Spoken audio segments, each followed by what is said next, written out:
Bonjour à toutes et à tous et bienvenue pour cette nouvelle vidéo de la chaîne Nicole Cosmetics. Aujourd'hui on se retrouve pour une nouvelle vidéo make-up et Nicole elle est trop contente à l'idée de vous retrouver parce que comme lors de ma précédente vidéo où nous avions fait un chit-chat make-up à propos de la NASCAR, nous allons de nouveau faire un chit-chat make-up aujourd'hui à partir d'un sujet qui me tient mais trop à cœur. C'est un truc de ouf ce qui s'est passé et j'étais obligée de vous faire une vidéo là-dessus aussi. Promis, après on va revenir à des vidéos make-up plus conventionnelles, mais là le début du mois de novembre a été beaucoup trop chaud pour que je garde tout ça pour moi. Je vais vous parler aujourd'hui de The Mysterious Song of the Internet, donc la chanson la plus mystérieuse d'internet. C'est une histoire qui me fascine depuis des années et qui vient de toucher au but. Et je vais vous en parler en me maquillant avec la palette de I.O. Coralie en collaboration avec Beauty Bay pour continuer mon petit alphabet des palettes. Je vous avais déjà fait une vidéo sur cette palette. Je vous avais même fait une énorme vidéo sur cette palette puisque je vous avais fait une vidéo avec 4 looks avec les 3 palettes de I.O. Coralie avec Beauty Bay. Donc il y avait un make-up avec celle-ci, un make-up avec la douce romance, un make-up avec la nébuleuse secret et un make-up qui utilisait les 3 palettes. Aujourd'hui on va utiliser que celle-ci parce que dans l'ordre alphabétique on en est là. Et la dernière fois j'avais utilisé surtout les couleurs chaudes. Donc aujourd'hui on va utiliser plutôt les couleurs froides. Donc là Nicole ce qu'elle va faire c'est qu'elle commence sa petite préparation habituelle et on attaque tout de suite le make-up et l'histoire. A tout de suite. Avant de commencer à rentrer doucement dans l'histoire de The Mysterious Song of the Internet, je vais commencer par vous donner 2-3 termes. Sur internet il existe ce qu'on appelle des lost media. Donc ce sont des médias, des fichiers vidéo ou audio ou des photos, etc. dont on a une trace, donc on sait que ce sont des fichiers qui ont existé, mais dont on n'a plus le lien et donc qui n'existent plus. Ça, c'est ce qu'on appelle un lost media. Et donc il y a beaucoup de gens sur internet qui se sont spécialisés dans la recherche des lost media, puisqu'ils essayent de retrouver des fichiers qu'on a perdus. Mais dans cette grande famille de lost media, il existe une catégorie qui s'appelle la Lost Wave. Et la Lost Wave, c'est tout l'inverse, c'est-à-dire que c'est des fichiers audio dont on dispose, mais dont la source est complètement inconnue. Je vais venir prendre la petite teinte violette 1998 et je vais venir appliquer en fond externe. Et donc, The Mysterious Song on the Internet, c'est, je pense, la Lost Wave la plus connue de tous les temps. Tout simplement parce que c'est une recherche qui a duré 17 ans. La première fois dont il a été question donc de cette chanson, qu'on va appeler Like the Wind ou Blind the Wind dans un premier temps, elle commence le 18 mars 2007 à 17h44 précisément, quand une utilisatrice du nom de Blue poste sur un forum un extrait d'une chanson que son frère Darius aurait enregistrée à la radio, mais elle n'a ni le titre de la chanson, puisque son frère l'avait baptisé point d'interrogation, ni le nom du groupe qui la joue. Et donc elle a posté la question sur un forum pour demander est-ce que vous savez ce que c'est. À l'époque c'était très courant d'avoir des enregistrements pirates, des gens qui samplaient à la radio des extraits, des chansons qu'ils aimaient bien, qu'ils enregistraient sur des cassettes, ou même moi je le faisais à une époque, avant que le téléchargement soit trop répandu, j'utilisais le magnétophone de mon PC pour enregistrer des chansons que j'aimais bien. Et puis on peut ajouter à ça aussi le fait qu'il y a beaucoup de gens qui ont gravé des mixtapes, des compiles, etc. de chansons piratées et qui du coup, n'ont pas forcément les titres des originaux, etc. Et donc c'était très courant à l'époque d'écrire sur des forums en disant voilà, j'ai cette chanson, je l'aime bien, je sais pas ce que c'est, est-ce que vous savez ce que c'est? À l'époque il n'y avait pas Shazam, donc c'était des communautés qui recherchaient les chansons et généralement toutes les chansons se trouvaient assez facilement, mais personne n'était capable de dire ce qu'était The Mysterious Song on the Internet, et c'est d'ailleurs pour ça qu'on l'a renommée de la sorte, puisque c'était la chanson la plus mystérieuse d'Internet, et personne n'en a réclamé la paternité. Je vais venir prendre le verre acide et je vais venir le mettre à l'intérieur. Donc les gens ont cherché, etc. Mais la question est restée sans réponse pendant très longtemps. La chanson, donc The Mysterious Song on the Internet, on peut qualifier ça de post-punk, new wave, très teinté new wave, un peu à la Depeche Mode, à la Joy Division et tout ça. Donc c'est vraiment un morceau qui est très typique années 80. Les informations que Blue a données, c'est que c'est une chanson qui a été enregistrée entre 82 et 84 sur la radio allemande. Mais on n'a pas eu plus d'informations que ça. Je vais prendre le pinceau numéro 13 de chez Refer et je vais venir chercher la petite teinte Mélodie que je vais utiliser comme teinte de transition. Et les gens ont fini par baptiser cette chanson Like the Wind ou Blind the Wind, puisque c'était les paroles qu'on entendait sur l'enregistrement.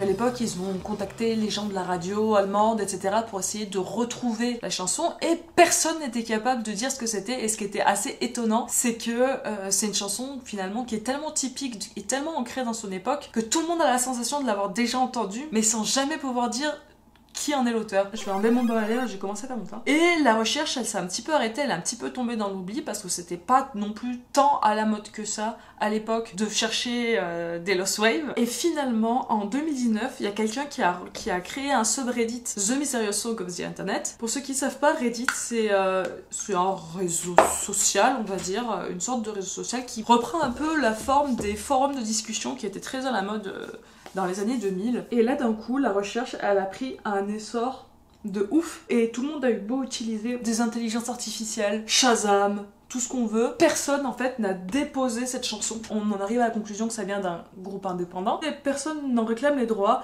Et la recherche, elle prend de l'ampleur. Moi qui aime beaucoup, qui est je pense une bonne culture internet et qui suis très intéressée par ça. J'ai l'impression que tout le monde connaît les Lost Waves, j'ai l'impression que tout le monde en a entendu parler et que c'est impossible d'être passé à côté de The Mysterious Song of the Internet, mais je pense que si je vous pose la question, il y a beaucoup de monde en fait qui en a jamais entendu parler avant de voir cette vidéo, même maintenant que c'est découvert. Et en fait, il y avait deux possibilités quant au fait que ces recherches restent infructueuses, c'était soit que les créateurs étaient soit morts, soit trop vieux, en tout cas, et il semblerait qu'il n'en ait pas entendu parler, et pourtant, comme je vous dis, la recherche, elle a été colossale, puisqu'on est sur une communauté de 60 000 personnes qui recherchent plus ou moins activement un groupe et le titre de leur chanson. Vous voyez le phénomène, l'ampleur que ça a pris ce truc. Et en plus c'est mystérieux, et plus c'est fascinant. Et comme toujours sur internet, il y a des gens qui ont revendiqué la paternité de Love, qui étaient des gros mythos, il y a eu des hoax, il y a eu plein de fausses pistes, des fausses routes, jusqu'au moment où s'est révélée une piste très sérieuse avec le Hörfest qui s'est passé à Hambourg. C'était un festival organisé, je crois, par la NDR, donc la radio allemande, qui en fait à l'époque organisait des espèces, on va dire, de tremplins où du coup les groupes locaux pouvaient envoyer leurs démos pour tenter de jouer pendant le festival qui jouait pendant 2 ou 3 jours. Et donc ce festival, le Hörfest, a eu lieu en 83, en 84, je crois en 85 aussi, à vérifier. La communauté s'est vachement intéressée à ce festival parce que ça date de la bonne période, ça a été organisé par une radio et les titres ont été diffusés à la radio aussi. Sauf que les titres, ils avaient été inscrits dans les registres sous le nom de Amateur Band, sans préciser de nom de groupe. Et à ce moment-là, on se rend compte qu'il y a plus de 500 groupes qui sont sous ce label. Donc la recherche, elle est encore une fois colossale. Et là, il y a quelqu'un de la communauté, je sais pas les noms exacts, il y a plein de vidéos qui résument très bien l'affaire sur YouTube, qui se sont intéressés à un groupe qui a gagné en 83 ou en 84, je sais plus, un tremplin à Brême, donc c'est notre ville allemande, et dont la description du style musical semble complètement correspondre à Blind the Wind. En fouillant dans les articles de presse, certains ont trouvé le nom d'un des membres du groupe qui a aussi joué au Hörfest en 83 dans un groupe qui s'appelait Fret, je me souviens plus de le nom. Je suis désolée. Nicole, elle a pas de notes, rien, elle vous raconte ça comme ça parce qu'elle est trop hypée pour le truc. Mais voilà, mais du coup, ils ont trouvé le nom de ce mec-là, et là, et ben forcément, ils lui ont écrit. Et c'est ainsi que le 4 novembre à 12h51, je suis tombée sur un post Reddit qui s'appelait TMS is found, donc The Mysterious Song a été trouvé. La chanson s'appelle Subways of Your Mind by Fex. Et donc là, la personne explique qu'il y a environ 2 semaines, il est tombé sur un article de journal dans les archives du Northwest Zeitung. Attendez, je vais commencer à dégrader parce que si ça sèche, je vais être dans la merde. Mais j'ai trop mal étalé mon teint.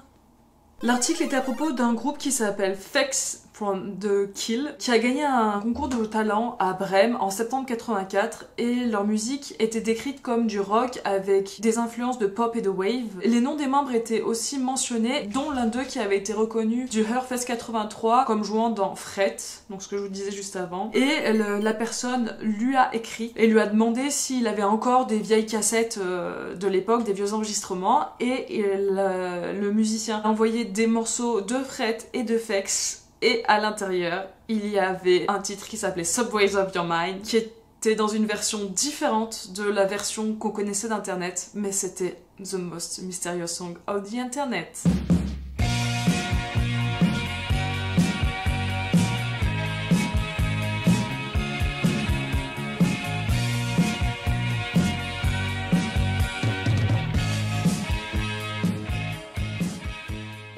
Et donc à ce moment-là, la personne a expliqué au musicien que sa chanson, ça faisait 17 ans.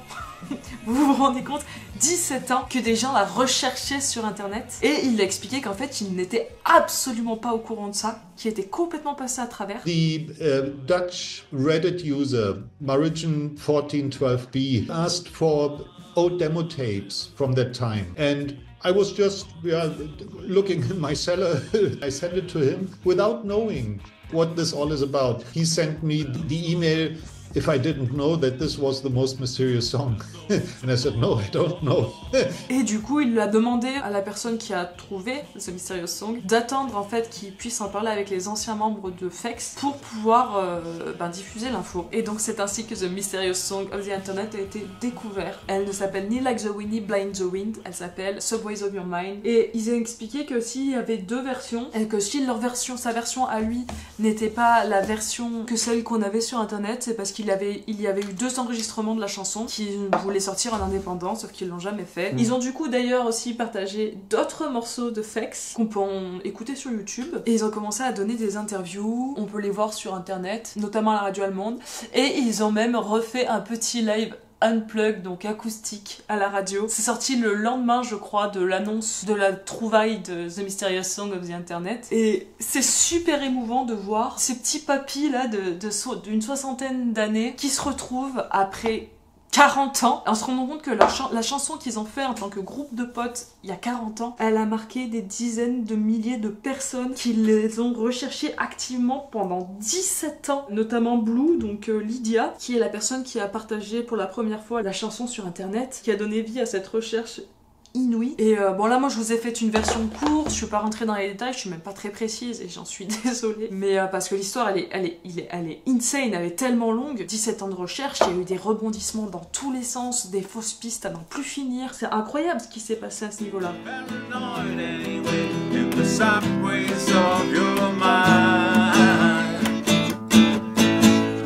Et donc 2024 est une grande année pour la Lost Wave, parce que The Mysterious Song of the Internet n'est pas la seule Lost Wave qui a été trouvée. On peut notamment penser à Ulterior Motive, je suis désolée si je le prononce mal. Il y a d'ailleurs Feldup qui a fait 2 vidéos hyper intéressantes sur Ulterior Motive et sur les Lost Wave de manière générale, et je vous conseille d'aller les regarder si jamais ça vous intéresse. Et voilà, il restait encore et toujours The Mysterious Song of the Internet. Et donc voilà, ça y est, elle a été trouvée après 17 ans. Et moi quand j'ai vu la notif Reddit, parce que moi j'étais abonnée au subreddit The Mysterious Song of the Internet, donc je l'ai découvert en direct, genre ça a été posté, je l'ai vu tout de suite. J'ai pris la teinte sorbet pour les blushs, j'en mets sur le dos de ma main et puis je vais venir l'appliquer sur mes joues. Et donc ouais voilà, c'était ouf. Et quand j'ai vu la notif, je me suis dit non c'est pas possible. Ça peut pas être vrai, ils l'ont pas trouvé, ils ont pas trouvé ça. Et si. Et du coup, forcément, il y a toutes les preuves, il y a des versions live de l'époque qui ont été diffusées, il y a d'autres morceaux, il y a des interviews, il y a eux qui l'ont rejoué en live, si. Donc, on va changer de pinceau. Donc c'est véridique que The Mysterious Song of the Internet a bel et bien été retrouvé. Et moi, d'un côté, ça me rend un peu triste, parce que, je sais pas, quelque part, je trouve que c'est rassurant dans la vie qu'il reste des mystères. Donc d'un côté, je suis trop contente qu'on ait enfin la réponse à cette question, parce que c'était incroyable qu'au bout de 17 ans, on n'ait toujours pas la réponse. Mais en même temps, il n'y a plus de but, je sais pas comment dire, mais quand une recherche aussi longue arrive à son terme, c'est la fin d'une époque, quoi. Mais d'un autre côté, je suis hyper émue, moi, pour ce groupe FEX. Faut se rendre compte qu'ils ont formé un groupe quand ils étaient jeunes, avec forcément l'envie de gagner leur vie avec la musique. Je vais mettre Pearl en highlighter. Et ça n'a pas marché, ils se sont séparés, ils se sont perdus de vue, tous ils ont continué leur vie, il y en a certains qui sont restés dans la musique, mais le temps a fait son œuvre, quoi. Et à 60 ans, ils deviennent des légendes d'internet. C'est juste improbable comme histoire. Et moi, ce que j'aime bien dans ce truc-là, c'est vraiment... ça me fait vraiment penser au truc, vous voyez, cette image de l'artiste qui vit fauché et pauvre toute sa vie et qui, à titre posthume, devient ultra célèbre et son œuvre est enfin comprise. J'ai l'impression que les Lost Waves, c'est un petit peu de ça. C'est le nouveau succès posthume. Mais du coup, du vivant des artistes qui sont ramenés à la vie par internet. Et je trouve que c'est absolument magique. Donc là, ce que je vais faire, c'est que je vais couper, je vais poudrer mon teint et je reviens pour continuer la suite.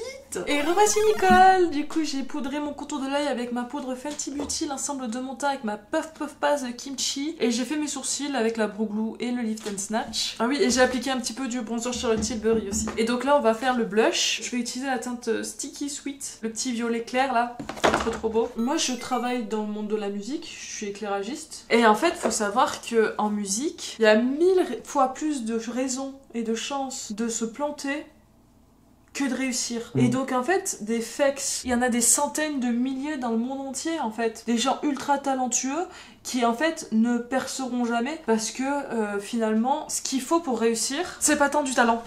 Parce que des gens qui ont du talent, il y en a des milliards. Mais ce qu'il faut pour réussir, c'est de la chance. Et tout le monde n'a pas de chance, en fait. Et tout peut faire qu'un groupe se sépare, que ce soit le travail, la vie de famille, les études, la vie, tout simplement, qui fait que, ben, des fois, on se lance jeune, on décide de monter un groupe, on fait quelques concerts, on enregistre quelques CD, mais voilà, ça va pas plus loin que ça ne prend pas, et vu que ça prend pas, à un moment donné, on se fatigue et on arrête. Et parfois, on se fatigue et on arrête juste parce qu'on n'a pas rencontré les bonnes personnes. Je vais prendre l'highlighter violet. Et vraiment, le monde de la musique, c'est un milieu qui est ultra dur. Et donc tout ça, en fait, ça me donne juste envie de vous dire, continuez à aller à des concerts. Et pas que des gros concerts de tête d'affiche. Il faut continuer à aller voir des groupes et des têtes d'affiche.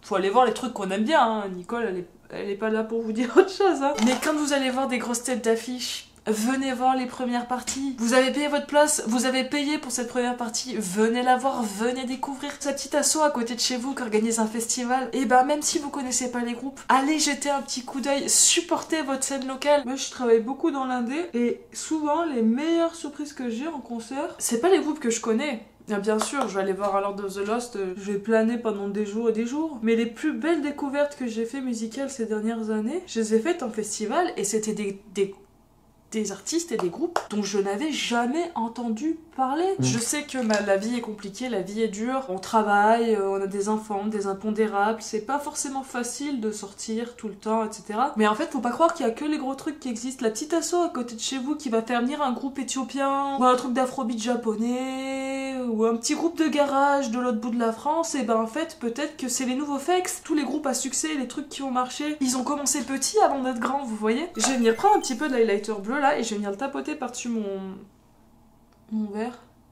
pour rajouter des reflets. Et on n'est jamais à l'abri d'une bonne surprise. Alors bien sûr, faut sortir, c'est contraignant. Et puis quand on va voir un groupe, quand on est fan d'un groupe, ce qu'on a envie de voir, c'est le groupe dont on est fan, c'est pas forcément la première partie qui va peut-être pas nous intéresser et tout. Si on va au petit festival du coin, et il y aura forcément des trucs qui vont moins nous plaire. C'est pas grave.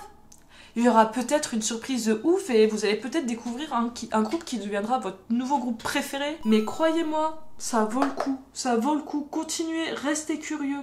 Continuez à découvrir. C'est trop important. Et en fait, cette histoire, elle est magique parce que c'est un groupe qui aurait très bien pu percer, qui aurait pu avoir un succès à la Dépêche Mode. Juste, ils ont pas eu cette chance. Leur chanson, elle a parlé à des dizaines de milliers de personnes qui... peut-être, en fait, auraient pu aller au Heurfest, mais ne s'y sont pas intéressés parce que c'est des petits groupes dont ils n'avaient jamais entendu parler. Allez fouiller chez vos parents, vos grands-parents, regardez dans leur grenier s'il y a des cassettes, s'il y a des vinyles, s'il y a des compiles, des CD gravés ou des trucs comme ça. Découvrez des trucs, soyez curieux, parce que généralement, on le regrette pas. Donc voilà, moi je ne peux que vous encourager à continuer à supporter votre scène locale, parce que ça a trop de valeur, ça fait vivre les groupes, ça fait vivre les techniciens, ça ramène de l'économie dans un village, parce que forcément, les gens qui vont venir au petit festival, ils vont aller prendre de l'essence, ils vont sans doute s'acheter quelque chose à manger avant d'aller au concert. Ça fait vivre aussi économiquement les territoires. Restez curieux. Voilà, restez curieux. Je sais que c'est très facile, en fait, de ne pas s'intéresser à ces petits réseaux souterrains, mais en fait, c'est une mine d'or. Les plus belles découvertes que j'ai eues dernièrement, c'était des groupes dont j'avais jamais entendu parler, et si j'avais juste vu leur nom sur une affiche, j'y serais pas allée. Et ce que j'entends souvent dire, c'était que avant, dans les années 80-90, on collait 10 affiches et il y avait 2000 personnes qui venaient. Aujourd'hui, on colle 2000 affiches et à 10 personnes qui viennent. Donc voilà, la musique live, elle a besoin de spectateurs, elle a besoin de vous. Je vais mettre un fard en coin interne, ça peut être bien aussi. Je vais prendre ce petit pinceau plat de chez Wet n Wild. Je vais prendre l'argenté, qui s'appelle pétillant, trop bien, ça ramène un peu de lumière. Bah voilà pour le travail des fards. Je vais couper, je vais finir le look je pense, et puis je reviens pour la conclusion. À tout de suite. Et voici le look final de la Nicole. Alors du coup en crayon j'ai mis du Colossal Kajal de chez Maybelline, en liner le Epic Ink de chez NYX, en mascara le Aiki de chez Beauty Bay, et sur les lèvres j'ai mis du Béatrice de chez Martin Cosmetics. Voilà pour ce petit look avec la palette Ayo Coralie. Franchement je suis désolée, j'étais vachement plus concentrée sur ce que je vous racontais que sur mon make-up. Néanmoins cette palette elle est trop bien, franchement j'adore ce petit look violet un petit peu glacé comme ça, là un petit peu ici. Les teintes elles sont super belles, le violet est magnifique, ça se mélange tout trop bien ensemble, les highlighters sont trop bien. Bon bref, cette palette n'est plus disponible, mais si vous l'avez dans vos tiroirs, n'hésitez pas à la sortir de temps en temps parce qu'elle est hyper colorée, hyper pétillante, hyper sympa, et je trouvais qu'elle matchait bien avec le thème de cette vidéo qui est un thème internet et Ayo Coralie étant une youtubeuse. Donc voilà, j'espère que le sujet de la vidéo vous a intéressé. Je suis pas rentrée vraiment trop en profondeur dans les détails, je suis restée assez en surface, c'était plutôt pour vous initier à cette histoire si vous n'avez pas entendu parler. Mais voilà, moi je la trouve hyper intéressante, je la trouve hyper inspirante, je la trouve rassurante aussi. Et du coup, bah, j'espère que cette vidéo vous a plu. Si c'est le cas, n'hésitez pas à liker, à commenter, à partager, à vous abonner à la chaîne, ça ferait trop plaisir. Moi j'étais trop heureuse de vous faire cette vidéo, j'ai passé un super moment. Donc je vous remercie d'être resté jusqu'au bout, je vous remercie d'être là, je vous remercie d'être vous, je fais des gros cœurs sur vous et comme dirait la mère de mon cher et tendre, à la revoyote.